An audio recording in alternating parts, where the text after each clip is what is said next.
அன்பான இறைமக்களே, உங்கள் அனைவருக்கும் அன்பின் வாழ்த்துக்கள். இந்த தவக்காலத்தில் ஒவ்வொரு வெள்ளிக்கிழமையும் நாம் சிலுவை பாதை ஜெபித்து ஆண்டவருடைய பாடுகளை தியானிக்க திருச்சபை நம்மளை அழைக்கிறது.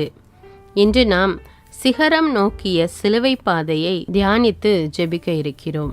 தகுந்த பக்தியோடும் மரியாதையோடும் நாம் சிலுவை பாதை ஜெபிக்க வேண்டும். ஜெபிப்போமா? தந்தை, மகன், தூய ஆவியாரின் பெயராலே ஆமீன். கடவுளுக்கு எதிராக பேசிய இஸ்ரேல் மக்களை கொள்ளிவாய் பாம்புகளை அனுப்பி கடிக்க செய்து கடவுள் தண்டனை கொடுத்தார். மக்கள் தங்கள் பாவங்களை ஏற்றுக்கொண்டவுடன் மோசே மக்களை மீட்க ஆண்டவரிடம் பரிந்து பேசினார். ஆண்டவரின் கட்டளைப்படி வெண்கல பாம்பை செய்து ஒரு கம்பத்தில் மோசே பொருத்தினார். கடிபட்ட அனைவரும் வெண்கல பாம்பை உற்று நோக்க உயிர் பிழைத்தனர் என்பதை எண்ணிக்கை நூலில் நாம் வாசிக்கிறோம். நாமும் கடவுளுக்கு எதிராக வாழ்ந்து பாவ படுகொலியில் விழுந்து கிடந்தோம். நம் பாவங்களை ஆண்டவரிடம் அறிக்கையிடுவோம். அணு அணுவாய் துடித்து இறந்த நம் ஆண்டவராம் இயேசு தொங்கிய சிலுவையை உற்று நோக்குவோம், மீட்படைவோம். சிகரம் ஏற வேண்டுமானால் சிறகடித்து பறந்து செல்ல முடியாது. சின்னாபின்னமாகி சிதைந்து போகும் நிலையில்தான் அந்த சிகரத்தை எட்டி பிடிக்க முடியும் என்ற சிந்தனையுடன் வேதனை சோதனைகளில் தளராமல் வாழ்வு தரும் கல்வாரி சிகரம் நோக்கி நெறி தவறாமல் நிலை குலையாமல் நடப்போம். வாருங்கள், வாழ்வடைவோம். சுருக்கமான உத்தம மனஸ்தாப ஜெபம். என் சர்வேஸ்வரா சுவாமி, தேவரீர் அளவில்லாத சகல நன்மையும் அன்பும் நிறைந்தவராயிருப்பதனால் என் பாவங்களால் உமக்கு செய்த துரோகத்துக்காக உத்தம மனஸ்தாபப்படுகிறேன். இனி உமது வரப்பிரசாதத்தின் உதவியால் இப்பேற்பட்ட பாவங்களை செய்வதில்லை என்று உறுதியான பிரதிஜ்ஞை செய்கிறேன். ஆமீன். முதலாம் ஸ்தலம். திவ்ய இயேசுவே, உம்மை ஆராதித்து வணங்கி உமக்கு நன்றியறிந்த ஸ்தோத்திரம் பண்ணுகிறோம். அதேனென்றால் உமது அஜிஷ்டபாரமான சிலுவையை கொண்டு உலகை மீட்டு ரட்சித்தீர். இயேசுவை சாவுக்கு தீர்வையிடுகிறார்கள். தீர்ப்பிடாதே என்கிறார் இயேசு, தீர்ப்பிடுவேன் என்கிறான் பிலாத்து. விபச்சாரத்தில் கையும் களவுமாக பிடிப்பட்ட பெண்ணை இயேசுவிடம் கொண்டு வந்தார்கள். உங்களுள் பாவமில்லாதவன் முதலில் இப்பெண் மேல் கல்லெறியட்டும் என்று பரிசேயரையும் மறைநூல் அறிஞர்களையும் பார்த்து இயேசு கூறினார். ஆனால் அவர்களோ முணுமுணுத்து கொண்டே அந்த இடத்தை காலி செய்தார்கள். நியாயப்படி பார்த்தால் இயேசுவே கல்லெறிய தகுதியானவர். ஏனெனில் அவர் ஒருவரே பாவமற்ற பரிசுத்த மனிதராக வாழ்ந்தார். ஆனால் அவரோ, நானும் தீர்ப்பிடேன், நீர் போகலாம், இனி பாவம் செய்யாதீர் என்று தீர்ப்பிடாமல் அனுப்பினார். பிறர் குற்றவாளிகள் என தீர்ப்பளிக்காதீர்கள், அப்போதுதான் நீங்களும் தீர்ப்புக்கு உள்ளாக மாட்டீர்கள் என்ற வார்த்தைக்கு செயல் வடிவம் கொடுத்து மாந்தருக்கு எடுத்துக்காட்டாய் இயேசு திகழ்ந்தார். ஆனால் பிலாத்து இங்கே இயேசுவை மரண தண்டனை விதித்து தீர்ப்பிடுகிறான். இந்த பிலாத்து யார்? பிலாத்து பாவக்கரை படிந்தவன். இவன் கொலை, கொள்ளை, கற்பழிப்பு ஆகியவைகளில் வல்லவன். இவன் பிடிவாத குணமும் கொடூர தன்மையும் கொண்டவன். இப்படியாக கொடிய பாவியான பிலாத்து கள்ளம் கபடற்ற இயேசுவை அநியாயமாக தீர்ப்பிடுகிறான். நாம் வாழும் சமூகத்தில் நீதியோடும் நேர்மையோடும் உண்மையோடும் உயரிய மதிப்புடனும் இறையாட்சி பணி செய்யக்கூடிய மனிதர்கள் சிலர் இருக்கிறார்கள். இவர்கள் செய்யக்கூடிய பணியை பார்த்து பொறாமைப்பட்டு அவதூறுகளை அள்ளி வீசி இல்லாதது பொல்லாதது எல்லாம் பேசி திரிகிறோம். நம்முள் பலர் பிலாத்துவை போல நமக்குள்ளே கொடிய மனநிலைகளை வைத்துக்கொண்டு அவைகளை மறைத்து பிறரை பழி தீர்க்க துடிக்கும் நாம் இயேசுவாய் மாற துடிக்கிறோமா அல்லது பிலாத்துவாய் மாற துடிக்கின்றோமா? சிந்திப்போம். ஜெபம். பிலாத்துவை போல மனநிலை கொண்ட எங்களை தூய்மையாக்கி உம்மை போல பிறரை தீர்ப்பிடாத வரத்தை எங்களுக்கு தாரும் இயேசுவே. ஆமீன். எங்கள் பேரில் தயவாயிரும் சுவாமி, எங்கள் பேரில் தயவாயிரும். மரித்த விசுவாசிகளுடைய ஆத்துமாக்கள் சர்வேசண்ட இரக்கத்தினால் நித்திய சமாதானத்தில் இளைப்பார கடவன. ஆமீன். இரண்டாம் ஸ்தலம். திவ்ய இயேசுவே, உம்மை ஆராதித்து வணங்கி உமக்கு நன்றியறிந்த ஸ்தோத்திரம் பண்ணுகிறோம். அதேனென்றால் உமது அஜ்ஜிஷ்ட பாரமான சிலுவையை கொண்டு உலகை மீட்டு ரட்சித்தீர். இயேசுவின் தோளில் சிலுவை சுமத்தப்படுகிறது. பிறர் சுமைகளை நீ சுமந்துகொள் என்கிறார் இறைவன். பிறரை சுமக்க வைப்பேன் என்கிறான் மனிதன். ஆண்டவரின் சுமை யாது என்ற கேள்விக்கு எரேமியா இறைவாக்கினர் கூறும் பதில் இதோ: பாவிகளே ஆண்டவரின் சுமை, அவர்களை ஆண்டவரே உதறி தள்ளிவிடுவார். பழைய ஏற்பாட்டிலே தண்டிக்கும் கடவுளின் செயலை பற்றித்தான் பார்க்கின்றோம். ஆனால் புதிய ஏற்பாட்டிலே கடவுளின் திருமகன் இயேசு பாவிகளையே அழைக்க வந்தேன் என்கிறார்.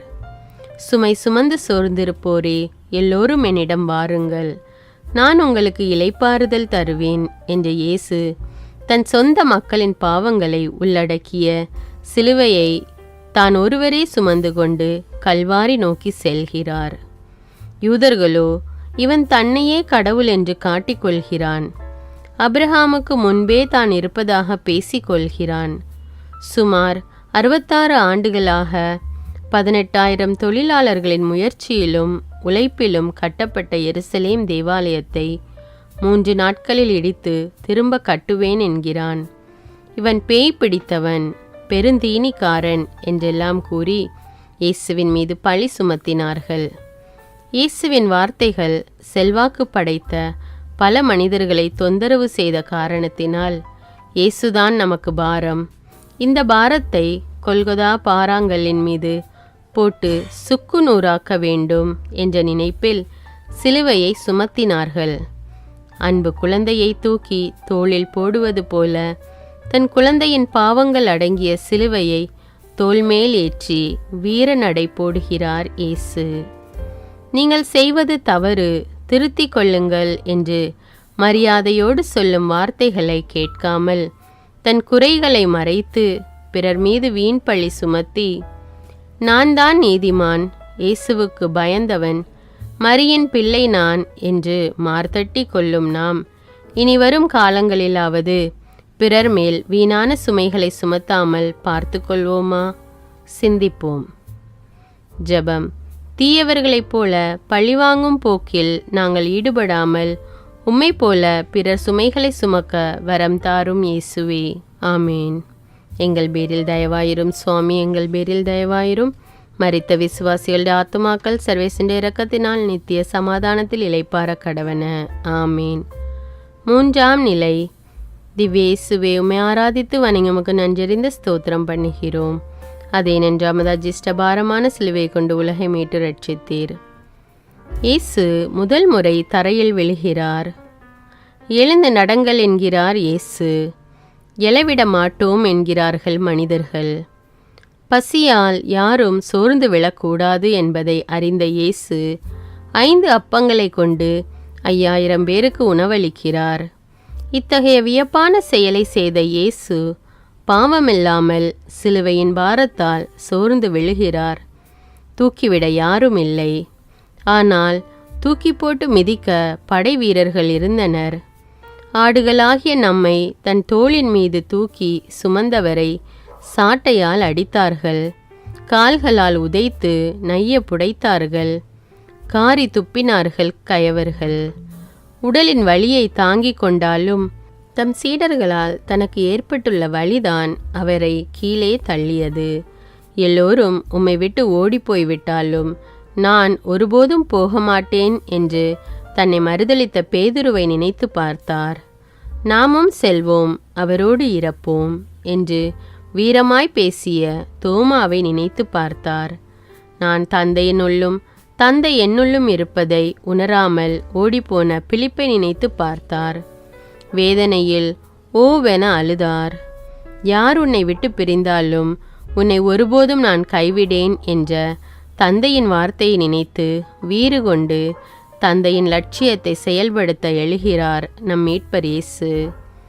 இந்த சமூகம் முன்னேற வேண்டும், வளர்ச்சியடைய வேண்டும் என்று நினைப்பவர்கள் எத்தனை தடைகள் வந்தாலும் அதையும் தாண்டி தங்கள் லட்சியங்களில் உறுதியாக இருக்க வேண்டும்.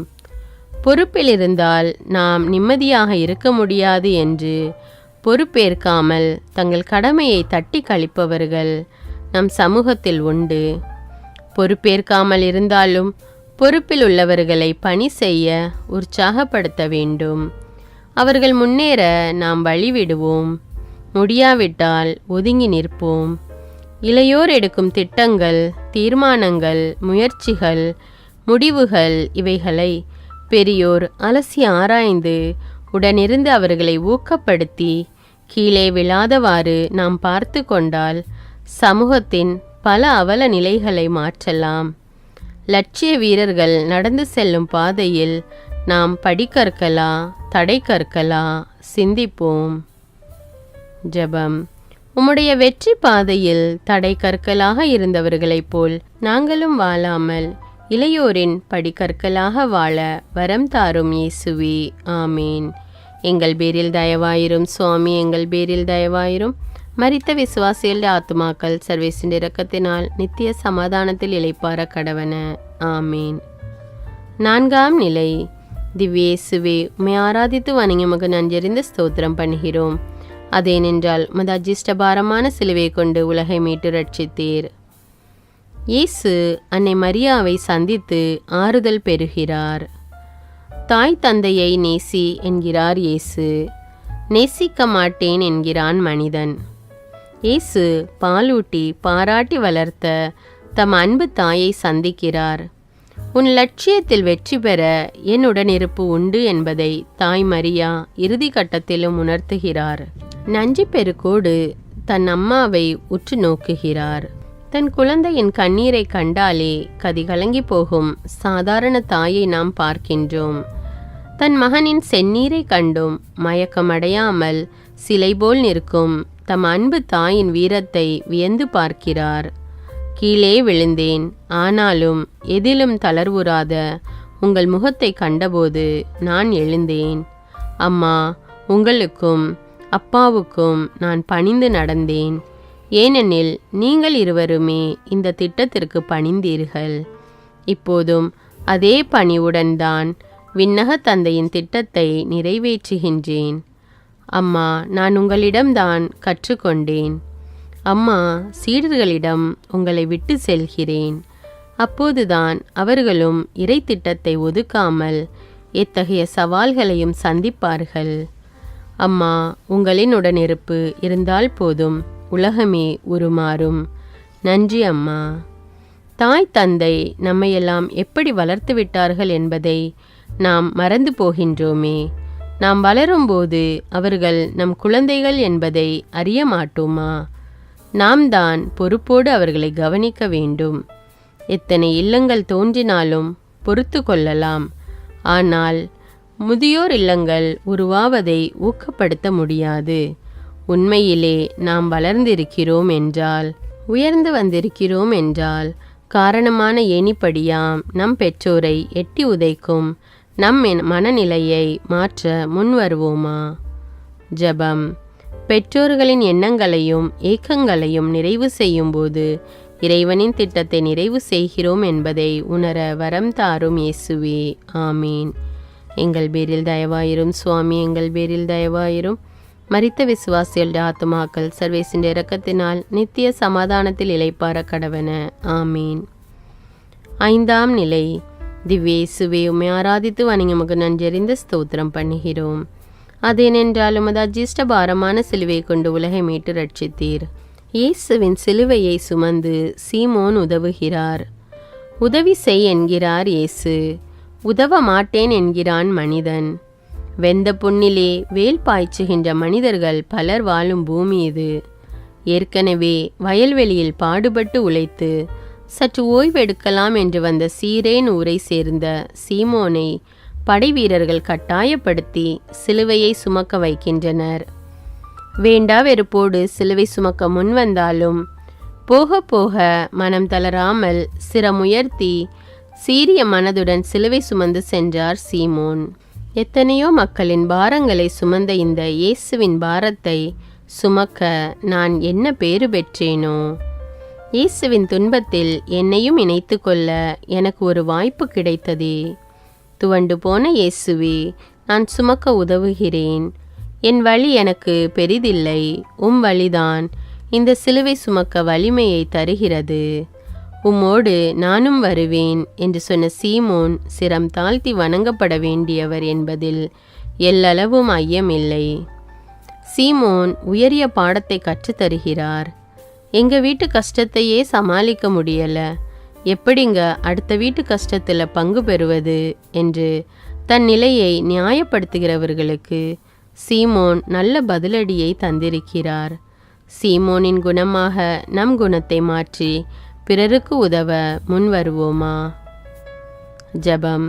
கால் ஊனமுற்றோருக்கு காலாகவும், பார்வையற்றோருக்கு கண்ணாகவும், நம்பிக்கை இழந்தோருக்கு புன்னகையாகவும் மாறிய சீமோனைப் போல நாங்களும் பிறரின் துன்பங்களில் பங்கெடுக்க வரம் தாரும் இயேசுவே.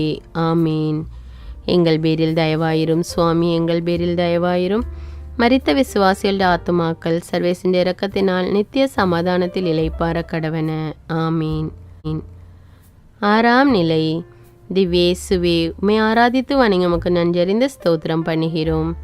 அதேனென்றால் உமது அஜிஷ்ட பாரமான சிலுவை கொண்டு உலகை மீட்டு ரட்சித்தீர். களைத்திருந்த இயேசுவின் முகத்தை கனிவுடன் துடைக்கும் வெரோனிகா. கண்ணீரை துடைத்திடு என்கிறார் வெரோனிகா. கண்ணீர் வடியட்டும் என்கிறான் மனிதன். களிமண்ணிலிருந்து அல்லவா மனிதன் உருவாக்கப்பட்டான். அதனால்தான் என்னவோ களிமண் நிறத்தில் இரத்த சிமெண்ட் வைத்து பூசப்பட்டது போல இயேசுவின் உடல் காட்சியளிக்கிறது. ஏழைகளுக்கு நற்செய்தியையும் சிறைப்பட்டோருக்கு விடுதலையையும் தந்து அவர்கள் முகங்களிலெல்லாம் புன்னகையை தூவவிட்டு பேரானந்தம் அடைந்த அந்த புன்னகை ததுவும் முகத்தை காணோமே. செந்நீரால் அது மறைக்கப்பட்டிருக்கிறதே என்பதை கண்ட வெரோனிகா புலம்புவதால் பயனில்லை, இதோ நான் துடைப்பேன் என முன் வருகிறார். நிலை குலைந்த அந்த முகத்தை ஓடி வந்து துடைத்து, இதோ உலகின் ஒளி இவரே என்று சொன்ன வெரோனிகாவும் ஒரு வீரமிக்க திருதூதரே. ஒரு ஆணின் வெற்றிக்கு பின்னால் பெண் ஒருவர் இருப்பார் என்று சொல்லுவார்கள். இயேசுவின் லட்சிய பயணத்தில் தான் முன்னேறி செல்ல தடையாக இருந்த இரத்தத்தை துடைத்து படிக்கல்லாக மாறி புத்துயிரை ஊட்டிய வெரோனிகாவை பார்த்து, வெற்றி திலகமிட்ட வீரப்பெண்ணே என்று மௌனமாய் புன்னகைக்கிறார் இயேசு. சமூகத்தின் அவல நிலைக்கு தள்ளப்பட்டு கண்ணீர் விட்டு கதறும் எத்தனையோ விதவைகளை, நோயாளிகளை, முதியோரை மற்றும் குழந்தைகளை நாம் பார்த்து கொண்டிருக்கிறோம். கண்ணீர் வடியட்டும் என்று வேடிக்கை பார்ப்பதே நம் வாடிக்கையாகிவிட்ட நிலையில் வெரோனிகாவை போல வீறு கொண்டு எழுந்து வேடிக்கை என்னும் வேரை பிடுங்கி எறிந்து பிறர் கண்ணீரை துடைக்க முன் வருவோமா? ஜெபம். கண்ணீர் விட்டாலும் மனித உள்ளங்களை இனம் கண்டு அவர்களின் கண்ணீர் துடைத்திட உழைக்கும் இரக்க குணத்தை எமக்கு தாரும் இயேசுவே. ஆமேன். எங்கள் பேரில் தயவாயிரும் சுவாமி, எங்கள் பேரில் தயவாயிரும். மரித்த விசுவாசில் ஆத்துமாக்கள் சர்வேசின் இரக்கத்தினால் நித்திய சமாதானத்தில் இளைப்பார கடவன. ஆமேன். 7ஆம் நிலை. திவ்யேசுவே, உம்மை ஆராதித்து வணங்கி உமக்கு நன்றறிந்து ஸ்தோத்திரம் பண்ணுகிறோம். அதேனென்றால் உமது அஜீஷ்ட பாரமான சிலுவை கொண்டு உலகை மீட்டு ரட்சித்தீர். இயேசு 2ஆம் முறை தரையில் விழுகிறார். தளராதே என்கிறார் இயேசு. தளர்ந்து போகிறோம் என்கிறார்கள் மனிதர்கள். இயேசு தளர்ந்து கீழே விழுகிறார். ஏனென்றால் மனபாரம். ஓசானா என்று நான் விழுந்து விடாதவாறு தங்கள் மேல் உடைகளை கீழே விரித்து பாடல் கச்சேரி வைத்து அழைத்து சென்ற மக்கள் இப்போது கரடு முரடான கற்களாலான பாதையில் கீழே விழ செய்யும் அளவுக்கு கொடூரமாக நடந்து கொள்கிறார்களே. தந்தையே, நான் காட்டிய பாசத்துக்கு மக்கள் தீர்த்து கொள்ளும் நன்றி கடன் இதுதானா என்று உணர்ந்த இயேசு மனம் தளர்ந்து கீழே சாய்கிறார். ஆனாலும் தந்தையின் வார்த்தை என்னை தேற்றுகிறது. அஞ்சாதே, உன்னை மீட்டு கொண்டேன். நீர்நிலைகள் வழியாக நீ செல்லும்போது நான் உன்னோடு இருப்பேன். ஆறுகளை கடந்து போகும்போது அவை உன்னை மூழ்கடிக்க மாட்டா. தீயில் நடந்தாலும் சுட்டெரிக்கப்பட மாட்டாய். உன்னை விடுவிப்பவர் நானே. அஞ்சாதே, ஏனெனில் நான் உன்னோடு இருக்கிறேன். ஆம் தந்தையே, நீர் என்னோடு இருக்கும்போது நான் தளர்வுறேன், எழுவேன். உன் சித்தம் நிறைவேற்றுவதே என் பணி என்று வீறு கொண்டு எழுகிறார் வீர செம்மல் இயேசு. ஓ மனிதா, தூயவராம் இயேசு கடவுளாக இருந்தபோதிலும் தனது தெய்வீக ஆற்றலை பயன்படுத்தி துன்பங்களை மறைய செய்திருக்கலாம். நினைத்தால் அந்த இடத்திலே பகைவர்களை சுட்டெரித்திருக்க முடியும். ஆனால் மனிதனின் வாழ்க்கையில் இப்படிப்பட்ட துன்பங்கள் உண்டு. எந்த துன்ப சூழ்நிலையிலும் தளர்வுறாமல் இறை சித்தத்தை ஏற்றுக்கொண்டு முன்னேற வேண்டும். மந்திரவாதிகளை தேடி சென்றால் கவலை கண்ணீர் மறைந்து போகும் என்ற மாய நினைவுகளை களைந்து இம்மானுவேலாகிய கடவுள் எப்போதும் நம் பக்கம் இருக்கிறார் என்ற நம்பிக்கையில் தளராமல் நாம் முன்னேறி செல்வோம். வெற்றி அங்கே காத்திருக்கிறது. ஜெபம். துன்பத்தை கண்டு தளர்ந்து போகாமல் வீரத்தோடு எழுந்து நடக்க அருள் தாரும் இயேசுவே. ஆமேன். எங்கள் பேரில் தயவாயிரும் சுவாமி, எங்கள் பேரில் தயவாயிரும். மரித்த விசுவாசிகள் ஆத்துமாக்கள் சர்வேசின் இரக்கத்தினால் நித்திய சமாதானத்தில் இளைப்பார கடவன. ஆமீன். 8ஆம் ஸ்தலம். திவ்யேசுவே, உம்மை ஆராதித்து வணங்கி உமக்கு நன்றறிந்து ஸ்தோத்திரம் பண்ணுகிறோம். அதேனென்றால் உமது அஜிஷ்டபாரமான சிலுவையை கொண்டு உலகை மீட்டு ரட்சித்தீர். எருசலேம் பெண்களுக்கு இயேசு ஆறுதல் கூறுகிறார். எனக்காக அழ வேண்டாம் என்கிறார் இயேசு. உமக்காக நாங்கள் அழுவோம் என்கிறார்கள் மனிதர்கள். பொதுவாகவே சிலுவை பாதை ஸ்தலங்களை கண்ணோக்கும் போதும் கல்வாரியில் நடந்த கொடூரமான கொலை காட்சியை நினைக்கும் போதும் எல்லா ஆலய பீடங்களிலும் நடுவிலுள்ள சிலுவையில் நிர்வாணமாய் தொங்கிக் கொண்டிருக்கும் சுரூபத்தை உற்று நோக்கும் போதும் நம்மை அறியாமலே கண்ணீர் வடிக்கிறோம். இயேசு இவ்வளவு கொடூரமாக பாடுகளை அனுபவித்திருக்கிறாரே என்று அனுதாப அலை உள்ளத்தில் உயர்ந்து எழ அதுவே கண்ணீராய் வெளியே வந்து பார்க்கிறது. ஆனால் எதற்காக இந்த பாடுகள்? எனக்காகத்தானே என்று எப்போது ஒரு மனிதன் நினைக்கிறானோ அப்போதே இயேசுவுக்காய் அழுது விடுவதை நிறுத்தி தன் பாவ செயல்களுக்காக அழுது மனந்திரும்பி இயேசுவை காயப்படுத்தாத ஒரு திட்டத்தை தனக்குள் வகுத்து கொள்வான்.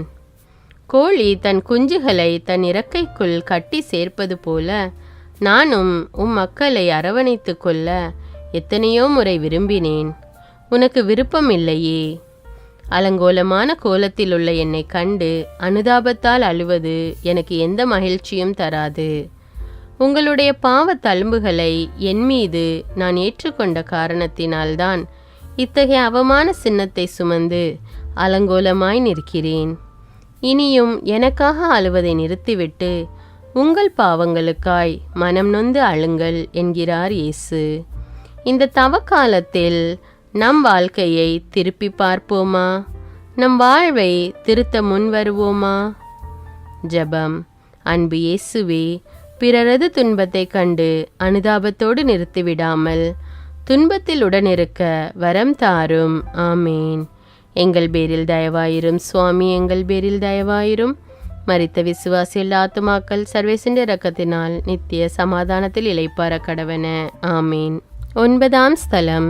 திவ்யேசுவே, உம்மை ஆராதித்து வணங்கி உமக்கு நன்றறிந்து ஸ்தோத்திரம் பண்ணுகிறோம். அதேனென்றால் உமது அஜிஷ்டபாரமான சிலுவையை கொண்டு உலகை மீட்டு ரட்சித்தீர்.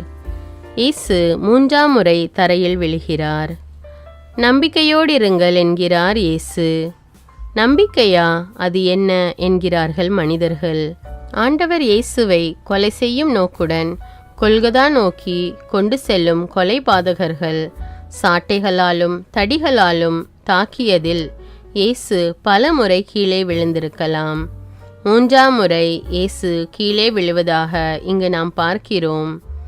இயேசு இறந்தவுடன் உலகம் இருளானது. 3ஆம் நாள் உயிர்த்தெழுந்து உலகு புத்தொளி கிடைக்க செய்கிறார். 3 முறை கீழே விழுந்து வேதனைப்பட்டதும் அதன் பின் நான் படைத்த மக்களுக்காக என் உயிரையும் கொடுப்பேன், அதுதான் என் தந்தையின் திட்டம் என்பதை தெளிவாக அறிந்து ஒளி கொடுக்கும் நம்பிக்கையுடன் எழும்புகிறார். ஆண்டவர் மேல் நம்பிக்கை வைப்பவர்களோ புதிய ஆற்றல் பெறுவர். கழுகு போல் இறக்கை விரித்து செல்வர். அவர்கள் ஓடுவர், களைப்படையார். நடந்து செல்வர், சோர்வடையார். ஆம், நம்பிக்கையோடு வீறு நடையுடன் புறப்படுகிறார், பூமியை மீட்கும் பார்வையுடன். புனித பெர்னார்டு சொன்ன வார்த்தைகளை இப்போது கருத்தில் கொள்வோம். ஆண்டவரே, ஒரு முறை நான் விழுந்தால் எழுந்து விடுவேன், 2ஆம் முறையும் விழுந்தால் திரும்பவும் எழுந்து விடுவேன். 3ஆம் முறையோ அல்லது அதற்கு மேலோ விழுந்தாலும் நான் திரும்ப திரும்ப எழும்பி விடுவேன். ஆனால் ஒரு நாள் என்னால் இனிமேல் எழ முடியாது என்ற நிலை வரும்போது இரத்தம் சொட்டு சொட்டாய் வடிய காயங்களோடு ஊர்ந்து ஊர்ந்து வருவேன். உம்முடைய முகத்தை காணும் வரை அப்படியே வருவேன் என்று தடைகளுக்கு மத்தியிலும் ஆண்டவரை காணும் தன் ஆவலை வெளிப்படுத்துகிறார்.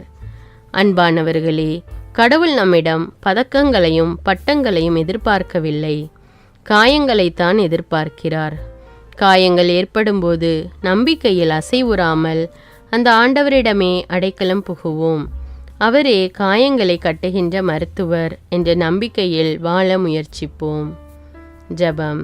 இயேசுவே, எங்களுடைய பாவ பலவீனத்தால் கீழே விழும்போது உம்மீது அசையாத நம்பிக்கை கொண்டு எழுந்து நடக்க அருள் தாரும். ஆமீன். எங்கள் பேரில் தயவாயிரும் சுவாமி, எங்கள் பேரில் தயவாயிரும். மரித்த விசுவாசிகள் ஆத்துமாக்கள் சர்வேசண்ட இரக்கத்தினால் நித்திய சமாதானத்தில் இளைப்பார கடவன. ஆமீன். 10ஆம் நிலை. திவ்ய இயேசுவே, உம்மை ஆராதித்து வணங்கி உமக்கு நன்றறிந்து ஸ்தோத்திரம் பண்ணுகிறோம். அதேனென்றால் உமது அஜிஷ்டபாரமான சிலுவையை கொண்டு உலகை மீட்டு ரட்சித்தீர். இயேசுவின் ஆடைகளை வலுக்கட்டாயமாக உரிகிறார்கள். ஆடைகளை களையாதே என்கிறார் இயேசு. ஆடைகளை களைவோம் என்கின்றனர் மனிதர்கள். தூக்கு மேடைக்கு செல்லும்போது கைதிக்கு புத்தம் புதிய துணி உடுத்தப்படுகிறது. ஆனால் இங்கே எதிர்மாறாக இயேசு உடுத்தியிருந்த செந்நிற ஆடையை களைகிறார்கள். உடம்பில் ஒட்டு துணி இல்லாமல் சிலுவையில் இவன் தொங்கி உயிர் விடுவதை மக்கள் எல்லாம் கண்டுகளிக்க வேண்டும். மெசியா இவன் அல்ல என்று மக்கள் தெரிந்து கொள்ள வேண்டும் என்பதுதான் தலைமை குருக்களின் திட்டம். ஒருவன் உங்களுக்கு எதிராக வழக்கு தொடுத்து உங்கள் அங்கியை எடுத்துக்கொள்ள விரும்பினால் உங்கள் மேலுடையையும் அவன் எடுத்துக்கொள்ள விட்டு விடுங்கள் என்ற வார்த்தைகளுக்கு செயல் வடிவம் கொடுக்கிறார் இயேசு. இன்றைய சமூகத்தில் பணபலம் படைத்தவர்கள் ஏழைகளின் உடைமைகளை பறித்து உரிமைகளை மறுத்து வேதனை கடலில் ஆழ்த்தி விடுகின்ற சூழ்நிலையை பல நேரங்களில் பார்க்கிறோம். விடுதலை பயண நூலில் தெளிவாக வாசிக்கின்றோம். ஏழைகளிடம் வட்டி வாங்காதே, வட்டி வரவில்லை என்ற காரணத்தினால் அவனுடைய மேலாடையை நீ அடகாக வாங்கினால் கதிரவன் மறையும் முன் அதை அவரிடம் திருப்பிக் கொடு. ஏனெனில் அது ஒன்றே அவருக்கு போர்வை. உடலை மூடும் அவரது மேலாடையும் அதுவே. வேறு எதில்தான் அவர் படுத்துறங்குவார் என்று கடவுளாகிய ஆண்டவர் இரக்கத்தோடு கதறுகிறார். ஏழையிடம் வட்டி வாங்கக்கூடாது என்ற வார்த்தையை மீறுவது மிக பெரிய பாவம். அதைவிட கொடியது அவனுடைய மேலாடையை பறிப்பதுதான். ஆடைகளை களையும் மனப்பான்மை உன்னிடம் இருந்தால் அதை மாற்றி ஆடையை பிறருக்கு உடுத்தும் அன்பர்களுள் ஒருவராக நீங்களும் நானும் இருக்கின்றோமா? சிந்திப்போம். ஜெபம். சமூகத்தால் ஓரங்கட்டப்பட்டு ஒதுக்கப்பட்ட மக்களுக்கு நாங்கள் ஆடைகளாக இருக்க வரம் தாரும். ஆமீன். எங்கள் பேரில் தயவாயிரும் சுவாமி, எங்கள் பேரில் தயவாயிரும். மரித்த விசுவாசில் ஆத்துமாக்கள் சர்வேசின் இரக்கத்தினால் நித்திய சமாதானத்தில் இளைப்பார கடவன. ஆமீன். 11ஆம் ஸ்தலம். திவ்ய இயேசுவே, உம்மை ஆராதித்து வணங்கி உமக்கு நன்றறிந்து ஸ்தோத்திரம் பண்ணுகிறோம். அதேனென்றால் உமது அஜிஷ்டபாரமான சிலுவையை கொண்டு உலகை மீட்டு ரட்சித்தீர். இயேசுவை சிலுவையில் ஆணியால் அறைகிறார்கள். அறையாதே என்கிறார் இயேசு, அறைவேன் என்கிறான் மனிதன். மரக்கட்டை, ஆணி, சுத்தியல் இவைகளெல்லாம் இயேசு தம் உழைப்பிற்கு பயன்படுத்திய பொருட்கள். இந்த கருவிகள் இல்லாமல் தச்சு தொழிலை செய்ய முடியுமா? மரங்களை இணைக்க சுத்தியலால் ஆணிகள் அடிப்பதுதான் தச்சு தொழிலின் முதன்மை வேலை. ஆனால் இங்கே மரத்தோடு மனிதனை இணைக்க ஆணிகளையும் சுத்தியலையும் பயன்படுத்தும் வித்தியாசமான தச்சு தொழிலை இயேசு உற்று நோக்குகிறார். தச்சு பட்டறை அல்ல இது, மாறாக கல்வாரி பட்டறை. இந்த கல்வாரி பட்டறையிலே துடிதுடிக்க அறைகிறார்கள் இயேசுவை. உங்களை வலக்கன்னத்தில் அறைபவருக்கு மறு கன்னத்தையும் திருப்பி காட்டுங்கள் என்பதை செயல்படுத்தி காட்டுகிறார் இயேசு. இடது கையில் ஆணிகள் அறையப்பட்டவுடன் கொதித்தெழாமல் வலது கையையும் கால்களையும் ஆணிகளால் அறைய உடன்படுகிறார். இறுதி நேரத்திலும் தான் சொன்ன வார்த்தையை வாழ்வாக்கிய நம் இயேசுவின் வழியில் வாழ தயாரா? யாராவது நம்மை அறைந்தால் அவர்களை திருப்பி அறைவதுதான் நம் முதல் வேலையாக இருக்கிறது. பொறுமை என்கின்ற புனித பண்பால் உயர்ந்து நின்றிடு. விவேகமுள்ளவரே பொறுமையோடிருப்பர் என்று நீதிமொழிகள் புத்தகம் கூறுகிறது. அறைந்து அறைந்தே கொடுமைப்படுத்தும் மனிதா, நீ விவேகமற்றவன் என்றால் அறிந்து கொள். நம் ஆண்டவர் இயேசு நமக்காக, நாம் மீட்பு அடைவதற்காகத்தான் பொறுமையோடு இருக்கிறார். அவரைப் போல நாமும் பொறுமையாக இருந்தால்தான் நமக்கு பெருமை. பிறர் குற்றம் பொறுத்து இயேசுவின் பாதையில் நடக்க முன் வருவோமா? ஜெபம். சில வேளைகளில் பிறரால் நாங்கள் வேதனை அனுபவிக்கும் போது அதனை கண்டு வெகுண்டெல்லாமல் பொறுமையோடு ஏற்றுக்கொள்ள வரம் தாரும் இயேசுவே. ஆமீன். எங்கள் பேரில் தயவாயிரும் சுவாமி, எங்கள் பேரில் தயவாயிரும். மரித்த விசுவாசிகளுடைய ஆத்மாக்கள் சர்வேசின் இரக்கத்தினால் நித்திய சமாதானத்தில் இளைப்பார கடவன. ஆமீன். 12ஆம் ஸ்தலம். திவ்யேசுவே, உம்மை ஆராதித்து வணங்கி உமக்கு நன்றறிந்து ஸ்தோத்திரம் பண்ணுகிறோம். அதேனென்றால் மதாஜிஷ்டபாரமான சிலுவையை கொண்டு உலகை மீட்டு ரட்சித்தீர். சிலுவையில் அறையப்பட்ட இயேசு உயிர் துறக்கிறார். எல்லாம் நிறைவேறிற்று என்கிறார் இயேசு. எல்லாம் நிறைவேறவில்லை என்கிறார்கள் மனிதர்கள். வாழ்வில் நிறைவு வேண்டும். நிறைவில்லாத மனிதர்கள் அதிகமானோர் உள்ளனர். நேரம் வரும்போது பார்த்து கொள்ளலாம் என்ற நினைப்பு ஆபத்தானதாக ஆகலாம். எந்த வயதில் வாழ்ந்தாலும் அந்தந்த வயதில் செய்ய வேண்டிய கடமைகள் ஏராளம். ஒரு கிறிஸ்தவனுடைய வாழ்வில் எந்நேரமும் தாய்நாடான விண்ணகத்தை அடையலாம் என்ற எண்ணம் இருக்க வேண்டும். எந்த வயதில் ஆண்டவர் எடுத்துக்கொண்டாலும் எல்லாம் நிறைவேறிற்று என்று நம்மால் சொல்ல முடிய வேண்டும். 33 வயதில் இயேசு தான் வந்த நோக்கம் நிறைவேறிவிட்டது என்று உரக்க குரல் எழுப்பி உயிர் துறந்தார். இளைஞர்களே, உங்கள் நோக்கம் நிறைவேற உழைக்கிறீர்களா? உங்கள் முயற்சிகளில் துவலாமல் இருக்கிறீர்களா? படிக்கின்ற வயதில் பள்ளிக்கூடம் செல்லாமல் பார்க், பீச் என்று அலைகிறீர்களா?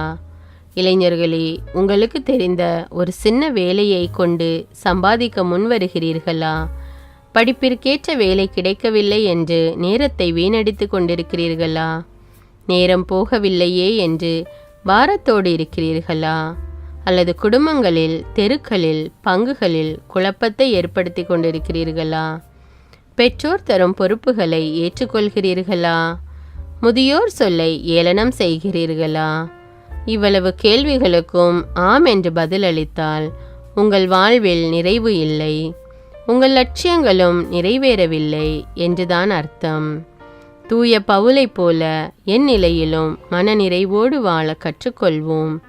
வறுமையாக இருந்தாலும் வளமையாக இருந்தாலும் வலுவூட்டும் இறைவன் துணையினால் எதையும் செய்ய ஆற்றல் உண்டு என்ற துணிச்சலில் நம் லட்சியங்கள், கனவுகள் நிறைவேற பாடுபடுவோம். நிறைவான வாழ்வு வாழ முயற்சிப்போமா? ஜெபம். விண்ணக வாழ்வின் இனிமையை இம்மண்ணக வாழ்வில் அனுபவித்து வாழ்ந்திட நிறைவான உள்ளத்தையும் பொறுப்பேற்கும் மனதிடத்தையும் எமக்கு அருளும் இயேசுவே. ஆமீன். எங்கள் பேரில் தயவாயிரும் சுவாமி, எங்கள் பேரில் தயவாயிரும். மரித்த விசுவாசில் ஆத்துமாக்கள் சர்வேசின் இரக்கத்தினால் நித்திய சமாதானத்தில் இளைப்பார கடவன. ஆமீன். 13ஆம் ஸ்தலம். திவ்யேசுவே, உம்மை ஆராதித்து வணங்கி உமக்கு நன்றறிந்து ஸ்தோத்திரம் பண்ணுகிறோம். அதேனென்றால் மதாஜிஷ்டபாரமான சிலுவையை கொண்டு உலகை மீட்டு ரட்சித்தீர். இயேசுவின் உடலை மடியில் சுமக்கிறார் மரியன்னை. என் உடனிருப்பு என்றும் உண்டு என்கிறார் அன்னை மரியா. உடனிருப்பு அவசியமா என்கிறார்கள் மனிதர்கள். சக்கேயு, விரைவாய் இறங்கி வாரும், இன்று உமது வீட்டில் நான் தங்க வேண்டும் என்று சொன்ன இயேசு சிலுவையிலிருந்து இறங்கி தன்னையே விடுவிக்க முடியவில்லை என்று சிலர் எள்ளி நகையாடினர். இவர்களுக்கு மத்தியில் வேதனையோடு நிற்கிறார் இயேசுவின் தாய் மரியா. நரிகளுக்கு பதுங்கு குழிகளும் வானத்து பறவைகளுக்கு கூடுகளும் உண்டு, ஆனால் எனக்கோ தலை சாய்க்க இடமில்லை என்று சொன்ன என் நேச மகனே, இதோ உன் தலை சாய்க்க என் மடி இருக்கிறது என்று தன் மடியில் தாங்குகிறாள் அன்னை. தாய்மடியில் தலை வைத்தாலே ஒரு பேரின்பம், ஒரு சுகம், ஒரு பலம். உயிர் கொடுத்த அன்பு மகன் இயேசு உயிரற்ற நிலையிலே கிடந்ததைக் கண்டு சோகம் கொண்டாலும் அதிர்ச்சி அடையவில்லை. என் மகன்தான் மெசியா என்றிருந்தேன், ஆனால் உயிரற்ற உடலாக அல்லவா என் மகன் இருக்கிறான் என்று அன்னை மரியா நினைக்கவில்லை. ஏளனங்கள், ஏச்சுகள் எல்லாவற்றையும் தாங்கிக் கொண்டு வீரத்தாயாக திகழ்கிறார். திருத்தூதர்கள் சோர்ந்து போகாதபடி நானே தாயாக இருந்து அவர்களை தட்டி கொடுத்து தைரியத்தை ஊட்டி இயேசுவின் இறையாட்சி பணி இம்மண்ணுலகில் தொடர என்றும் உடனிருந்து உதவி செய்வேன் என்று வீர சபதமிட்டு நிற்கும் அன்னை மரியா நமக்கு தருகிற பாடமும் இதுதான். ஐயோ, எல்லாம் அழிந்ததே என்று கன்னத்தில் கை வைக்காமல் இன்னும் செய்ய வேண்டிய கடமைகளும் பணிகளும் ஏராளம் என்பதை உணர்ந்து வீரத்தாயைப் போல நாமும் செயல்படுவோம். நாலா பக்கமும் சிதறி ஓடிய சீடர்களை அழைத்து இறையாட்சி பணி தொடர்ந்து நடைபெற ஆக்கமும் ஊக்கமும் கொடுத்து உதவியது நம் அன்னை மரியா என்பதை யாரும் மறுக்க முடியாது. அன்னை மரியின் வழியில் துன்பத்தை கண்டு துவலாமல் நமக்குள்ள பொறுப்புகளை சவாலோடு ஏற்று திருச்சபையின் முன்னேற்றத்திற்கு உழைக்க நாம் தயாரா? ஜெபம். அன்னையின் உடனிருப்பை அன்றாடம் அனுபவித்து துன்ப துயரங்களில் துவலாமல் இறையாட்சி பணி தொடர வரம் தாரும் இயேசுவே, ஆமீன். எங்கள் பேரில் தயவாயிரும் சுவாமி, எங்கள் பேரில் தயவாயிரும். மரித்த விசுவாசிகளோட ஆத்துமாக்கள் சர்வேசின் இரக்கத்தினால் நித்திய சமாதானத்தில் இளைப்பார கடவன, ஆமீன். 14ஆம் நிலை. திவ்ய இயேசுவே, உம்மை ஆராதித்து வணங்கி உமக்கு நன்றறிந்து ஸ்தோத்திரம் பண்ணுகிறோம். அதேனென்றால் உமது அஜிஷ்டபாரமான சிலுவையை கொண்டு உலகை மீட்டு ரட்சித்தீர். இயேசுவின் உடலை கல்லறையில் அடக்கம் செய்கிறார்கள். உயிர்ப்பு உண்டு என்று நம்பு என்கிறார் இயேசு. உயிர்ப்பு உண்மையிலே உண்டா என்கிறார்கள் மனிதர்கள். இயேசு அடக்கம் செய்யப்படுகிறார். லாசரே, எழுந்து வெளியே வா என்று கம்பீரமாய் வீரக்குரல் கொடுத்த இயேசுவை அடக்கம் செய்தார்கள். இந்த உலகம் முடியும் வரை நான் உங்களோடு இருக்கிறேன் என்று சொன்ன இம்மானுவேலாம் நம் இயேசுவை அடக்கம் செய்தார்கள். தந்தையிடம் செல்ல வேண்டிய உச்சகட்ட நேரத்தை இயேசு அனுபவித்தார். ஆனால் இயேசுவை கொன்றவர்களோ பிரச்சனை இன்றே ஓய்ந்தது என்று கூத்தாடினார்கள். உயிர் கொடுத்தவன் உயிரற்று பிணமாக கிடப்பதை கண்டதால் தங்கள் அக்களிப்பை அடக்க முடியவில்லை. மெசியா இப்படி மடிந்து கிடக்கிறாரே என்று எள்ளி நகையாடினார்கள். நம் ஆண்டவர் இயேசு இறந்தார். எதற்காக? நாம் இருந்தாலும் இறந்தாலும் அவரோடு இணைந்து வாழும் வண்ணம் அவர் நம் பொருட்டு இறந்தார். தந்தையாம் கடவுளிடம் தான் அன்பு செய்த மக்களும் தன்னோடு இருக்க வேண்டும் என வேண்டினார். ஆக இறப்புதான் விண்ணகத்தின் நுழைவு வாயில் என்பதை நிரூபித்தார். நாம் எல்லோரும் விண்ணகத்துக்கு திரும்பி செல்ல வேண்டும். ஏனெனில் விண்ணகமே நம் தாய்நாடு. வெளியே அயல் நாடுகளில் அயல் மாநிலங்களில் தொழிலுக்கு சென்றிருக்கும் மனிதர்கள் பலர் எப்போது வீடு திரும்புவோம் என்று ஏங்கி தவிப்பார்கள். பள்ளிக்கூடம் செல்லும் குழந்தைகள் கூட வீட்டுக்கு எப்போது திரும்புவோம் என்ற ஏக்கத்தோடு இருப்பார்கள். நாமும் நம் விண்ணக வீட்டுக்கு ஒரு நாள் திரும்பி முகமுகமாய் நம் ஆண்டவரை தரிசிப்போம் என்ற நம்பிக்கை நம்மில் எழ வேண்டும். நாம் குடியிருக்கும் கூடாரம் தகர்ந்து வீழ்ந்தாலும் தகர்க்க முடியா வீடு ஒன்று விண்ணில் உள்ளது என்ற நம்பிக்கையுடன் இறையாட்சியை இடர்கள் மத்தியிலும் இனிதாய் பரப்பிட இடைவிடாமல் பணி செய்வோம். விண்ணக தாய்நாட்டை உரிமை சொத்தாக்கி கொள்வோம். ஜெபம்.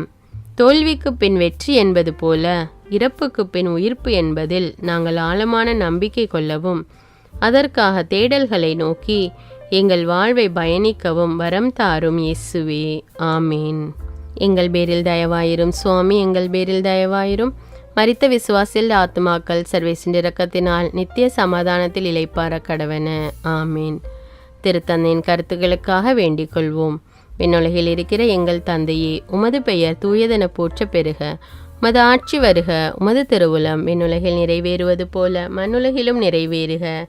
எங்கள் அன்றாட உணவை இன்று எங்களுக்கு தாரும். எங்களுக்கு எதிராக குற்றம் செய்வோரை நாங்கள் மன்னிப்பது போல எங்கள் குற்றங்களை மன்னியும். எங்களை சோதனைக்கு உட்படுத்தாதேயும், தீமையிலிருந்து எங்களை விடுவித்தருளும், ஆமீன். அருள் நிறைந்த மரியே வாழ்க. ஆண்டவர் உம்முடனே, பெண்களுள் ஆசி பெற்றவர் நீரே.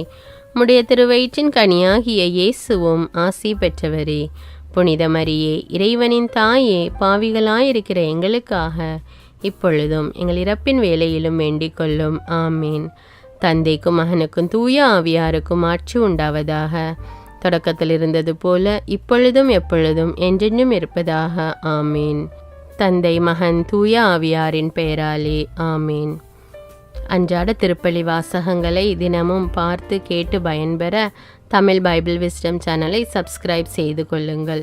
மேலும் தவக்காலத்தில் ஒவ்வொரு வெள்ளிக்கிழமையும் காலை 10 மணிக்கு சிலுவை பாதை வீடியோவாக போடப்படும். அதை பார்த்து பயன்பெறுங்கள், பிறரோடு பகிர்ந்து கொள்ளுங்கள். 11 மாதத்தில் விவிலியத்தை முழுமையாக வாசிக்க விருப்பமுள்ளவர்களும் இந்த சேனலை சப்ஸ்கிரைப் செய்து கொள்ளுங்கள். மேலும் உங்கள் கருத்துக்களை எனக்கு கமெண்ட்ஸில் தெரியப்படுத்தவும். நன்றி.